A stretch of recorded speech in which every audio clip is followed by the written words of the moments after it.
वो काफ़ी alarming rate पे बढ़ रहे हैं। हमारे केसेस करीब कल 1500 से ज़ायद हो गए थे, जो हमारे पिछले साल के रिकॉर्ड को भी बीट कर गए पर डे डिटेक्शन में। तो ये अलार्मिंग सिचुएशन है और इसमें एहतियाती तदाबीर जो भी है वो तो लोगों को, हर किसी को पता है। सोशल गैदरिंग्स अवॉइड करनी है, मास्क पहनना है, फिजिकल डिस्टेंस मेंटेन करनी है, हैंड वॉशिंग या सैनिटाइज़र यूज़ करना है।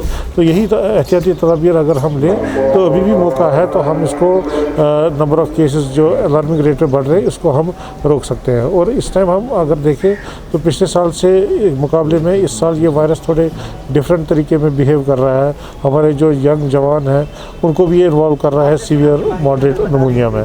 तो इसलिए ये एक बर्डन पड़ सकता है हर अस्पताल में। और फिर अगर ऐसी ही रेट पे केसेस बढ़ते रहे तो हमारे अस्पतालों के बेड भी कम पड़ सकते हैं इस सिचुएशन में। सर 10-15 दिन पहले की बात करते हैं तो सब कुछ नॉर्मल था। कुछ केसेस हमारे पास थे, 30-40 केसेस रोज़ आते थे। उसके बाद जैसे ही गवर्नमेंट ने यहाँ पे गैदरिंग की है, लाइक गार्डन्स में गैदरिंग हुई, आपके पास भी हम आए थे, आपने कहा था कि हमें इसके साथ जीना है। तो आज ये नौबत क्यों आई है कि हमें फिर से ये चीज़ करनी है? देखिए, जो एक लोगों में कॉम्प्लेसेंसी आ जाती है कि शायद कोविड ख़त्म हो गया है, तो अगर आप प्रैक्टिकली बाहर देखते थे तो SOPs कहीं फॉलो नहीं होते थे। हालांकि एडमिनिस्ट्रेशन या हेल्थ केयर अथॉरिटीज़ हमेशा एडवाइस करते थे लोगों को कि कोविड कहीं नहीं गया है, कोविड यहीं पे है, ये बाउंस बैक हो सकता है। लेकिन जो एहतियाती तदाबीर है वो हमें कंटिन्यूसली लेनी, इवन आफ्टर वैक्सीनेशन।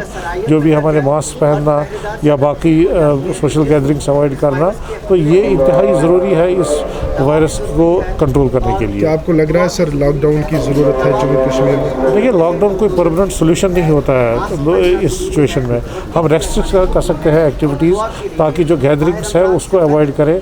लेकिन लॉकडाउन तो एक ब्रीदिंग पीरियड होता है, एक हमारी फैसिलिटीज़ को इम्प्रूव करने के लिए और लोगों में एक अवेयरनेस पैदा करने के लिए। वो तो ऑलरेडी हो चुकी है और इससे हम ट्रांसमिशन जो है उसको हम ब्रेक कर सकते हैं कुछ टाइम के लिए। लेकिन अगर SOPs फॉलो नहीं हुई तो लॉकडाउन का भी कोई लॉन्ग टर्म फ़ायदा नहीं होता है। Thank you sir. तो इतने केसेस नहीं थे, पूरे पैन इंडिया की बात करते हैं तो यहाँ पे अगर हम बात करें तो आपको क्या लग रहा है कहाँ पे चूक हुई? देखिए, चूक नहीं है। जो वायरस का जो अपना एक तरीका होता है, वायरस कभी स्टेबल नहीं होता और इसमें तब्दीलियाँ होती रहती हैं, म्यूटेशंस होती रहती हैं और कभी ये कमज़ोर हो जाता है, कभी और ज़्यादा एग्रेसिव हो रहा है। और इस वक्त जो बात आज चल रही है पूरे मुल्क में, एक नए स्ट्रेन जो सर्कुलेट हो रहे हैं, काफ़ी एग्रेसिव स्ट्रेन हैं, काफ़ी विरुलेंट हैं, जिसकी वजह से जो इसका ट्रांसमिशन है काफ़ी ज़्यादा बढ़ रहा है और जो इसका इन्वॉल्वमेंट है काफ़ी है और लोगों के में जो इन्वॉल्वमेंट है, जो फैमिलीज़ हैं काफ़ी ज़्यादा बढ़ रही हैं।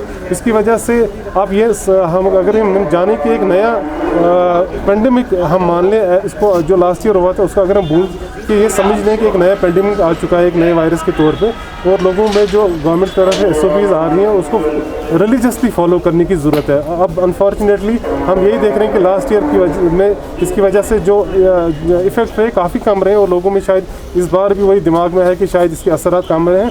लेकिन जो इसके आजकल असरात हैं काफ़ी ज़्यादा मुतासिर कर रहे हैं जनरल पॉपुलेशन को। अभी डॉक्टर नवीद साहब ने भी कहा कि यंगर पॉपुलेशन अफेक्ट हो रही है और आगे जाके खुदा न खास्ता अगर यही सूरत हाल रही जो आजकल आप दिल्ली में रहें, कल को J&K में भी यही सूरत हाल हो सकती है। सलीम साहब, पिछले साल की अगर हम बात करेंगे तो पिछले साल परसेंट ये होता था जैसे कि छीके में, इस साल इसमें क्या नया है? देखिए, हर साल एक नई तहकीक हो रही है, देखा जाता है इसका ट्रांसमिशन क्या है। लास्ट ईयर अगर आपने देखा कि लोगों ने कहा कि ये ड्रॉपलेट इन्फेक्शन के ज़रिए होता है या फोमाइट या किसी चीज़ को हाथ लगाने से होता है, बट इस बार अगर जो दुनिया के सबसे बड़ी जो रिसर्च जर्नल है लैंसेट में ये पब्लिश हो चुका है कि ये एयरबॉर्न है, यानी कि ये हवा में ये वायरस मौजूद है। सो इसमें ये सबसे ज़्यादा ख़तरा यह है कि ये किसी भी शख्स को किसी भी सूरत में लग सकता है अगर वो मास्क ना लगाए। सो ये ज़रूरी नहीं है कि सोशल डिस्टेंसिंग का ख्याल भी रखा जाए, बट सबसे इम्पॉर्टेंट है कि लोग मास्क लगाएं और ख़ुद को बचाएं। अगर लोगों ने मास्क लगाना छोड़ दिया तो हर एक शख्स कहीं पर भी